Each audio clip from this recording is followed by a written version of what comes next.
रमन को गायब हुए 3 साल बीत चुके थे। गांव वाले अब भी हवेली के पास जाने से डरते थे।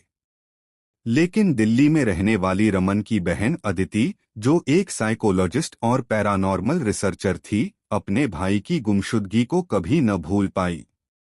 एक दिन उसे रमन का कैमरा और रिकॉर्डिंग मिली, जो किसी स्थानीय पत्रकार ने हवेली के बाहर से उठाई थी और यूट्यूब पर अपलोड की थी। उस आखिरी फ्रेम को देखकर अदिति की रूह कांप गई। रमन दरवाजे की तरफ बढ़ रहा था, लेकिन उसके पीछे एक परछाई भी थी, जिसे पहले किसी ने नोटिस नहीं किया था। ये कोई साधारण मामला नहीं है, अदिति ने खुद से कहा और उसी गांव की ओर रवाना हो गई। गांव पहुंची तो बूढ़े लोग भी अदिति को देखकर सिहर उठे। उन्होंने उसे रोकना चाहा, पर अदिति ने उनकी बातों पर ध्यान नहीं दिया।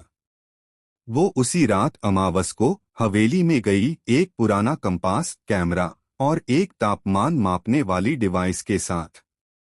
जैसे जैसे रात गहराई, हवेली की दीवारें फिर से सांस लेने लगीं। कमरे में तापमान तेजी से गिरा और ठीक 12 बजे वही दरवाजा खड़का, ठक ठक ठक। लेकिन इस बार अदिति ने दरवाजा खोला नहीं। उसने उसके सामने एक दर्पण रखा, जिससे वो भीतर झांक सके बिना खुद दाखिल हुए। दर्पण में उसने एक लंबा, घना अंधेरा गलियारा देखा और अंत में रमन। मगर वो वैसा नहीं था जैसा अदिति ने उसे याद रखा था। उसका चेहरा शांत था, पर आंखें शून्य में गुम। वो सिर्फ एक वाक्य बोलता रहा, मैं समय में नहीं हूं। मैं तुम्हें बुला नहीं रहा, कोई और है। अचानक दरवाजे के पास जमीन हिलने लगी और अदिति को लगा जैसे दर्पण उसे भीतर खींच रहा है। उसने तेजी से दरवाजे पर कोई पवित्र धागा बांध दिया, जिससे वो कंपन बंद हो गया।